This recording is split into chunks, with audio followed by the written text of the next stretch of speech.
Alors que la Côte d'Ivoire se prépare à accueillir la Coupe d'Afrique des Nations 2024, dans cette boutique de sport, les étagères sont déjà remplies de maillots et de ballons. Les couleurs vives des équipes participantes dominent les rayons, pour le plus grand plaisir des clients. Voilà la version pro là. Ça c'est le blanc, voilà, c'est ce qui est représenté. Ah, c'est le maillot de l'équipe nationale. Pour l'essayer aussi, pour voir ce que ça va vous donner. À pratiquement 60 000 francs l'unité, le coût de ce maillot ne décourage pas ce fan de football qui préfère privilégier l'authenticité et la qualité. Ce n'est pas le montant qui m'importe, c'est la qualité du maillot. Donc puisque la qualité est, donc je pense aussi que le prix aussi y est aussi. Dans les deux boutiques de cette enseigne, situées à Cap Nord Riviera 3 et Cap Sud Marcory, on peut trouver les différents types de maillots des éléphants pour cette CAN 2024. Colombe Conan, la responsable sport, attend beaucoup de cet événement historique. Nous avons celui-là qui est à 25 000. Et celui-là, c'est le même maillot, mais celui-là, c'est la version VIP. Lui, il est à 49 900. L'orange et le vert sont à 49 900. Ouais. Et le maillot du supporter, il est à 39 900. Dans mes statistiques, c'est vendre au moins minimum 6 000 à 7 000 maillots, quoi. Pour la CAN 2024, qui aura lieu du 13 janvier au 11 février 2024 en Côte d'Ivoire, 1 500 000 tickets seront en vente pour les 6 stades des 5 villes où les équipes qualifiées joueront. Une opportunité pour les opérateurs économiques locaux de générer du profit en profitant des biens et services divers. Qu'il s'agisse de boutiques de sport, d'agences de voyage, d'hôtels, d'autres acteurs de l'hébergement, de chefs cuisiniers ou encore de compagnies de transport, tous affûtent leur stratégie.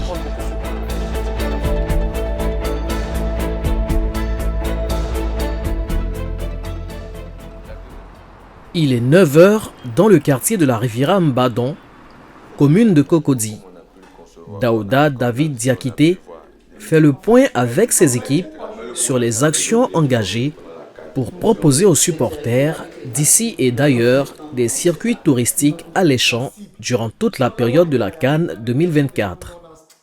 Pour cette offre qu'on a mise sur place, ce sont ensemble différents packages. On a des offres touristiques d'une journée, Abidjan, Korogo, Saint-Pierre Boaké, où ça inclut le transport, les sites, tout le déjeuner, plus les tickets de match, et puis ambiance by night. On a des offres week-end, où ça inclut 2 nuitées dans un hôtel 4 étoiles, transfert aller-retour, transport durant les activités, Boaké City Tour, déjeuner, ticket de match, et ça dans toutes les villes.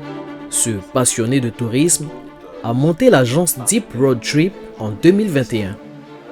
La CAN est une compétition qui attire des milliers de fans de football et de touristes, créant ainsi une demande croissante de circuits touristiques inoubliables. Pour l'événement qui aura lieu dans quelques semaines, Daouda cumule déjà plus de 200 réservations de supporters tunisiens. Mais à l'intérieur des villes où se joueront les matchs, il peine à trouver des prestataires de qualité. Vendre des packages comme ça, nous on crée l'expérience, on vend l'expérience. Mais lorsqu'il y a un élément de l'expérience qui ne respecte pas le package, totalement vous gâtez l'expérience du client. Nous embarquons avec lui pour une mission de repérage sur un site qu'il compte proposer à ses clients. De ma visite à Kafalo, j'attends véritablement du dépaysement. Du dépaysement, du confort, un cadre idyllique qui mêle nature, biodiversité et tourisme animal. Nous sommes à Kafolo Lagoon, un site d'hébergement qui fait la part belle à la nature, situé à quelques encablures d'Abidjan, dans le village d'Abata. Là, à Kafalo Lagoon, il y a l'espace zoologique, l'espace des animaux. Donc ça peut être un atout en termes de tourisme animalier pour ceux qui n'ont pas l'occasion de voir certaines espèces d'animaux. Donc on peut les voir ici. Daouda entrevoit déjà la clientèle cible pour ce site. Ce genre d'endroit-là s'adresse à des profils clientèle quand même qui ont un pouvoir d'achat, mais aussi également, ça peut être des monofamilles, des grandes familles ou des groupes d'amis qui ont toujours ce même pouvoir d'achat, et aussi des personnes du troisième âge, des seniors. Ici, la nuitée varie de 65 000 francs CFA à 90 000 francs CFA selon la taille des chambres. Ce qui est intéressant, c'est qu'on peut avoir une très belle marge à la clé, puisque nous, on concocte nos offres en y ajoutant toujours une petite touche d'expérience, tant au niveau des activités qu'on va proposer autour de l'hébergement ou autour du site, mais aussi au niveau de la conciergerie. Parce que nous allons choisir cet hébergement-là, mais pas derrière, nous allons négocier avec les promoteurs pour essayer d'avoir des commissions sur la vente. Un des plus gros défis des tours opérateurs, c'est l'hébergement. Les dirigeants des grands complexes hôteliers du pays se préparent eux aussi à jouer leur partition dans cette fête du football africain.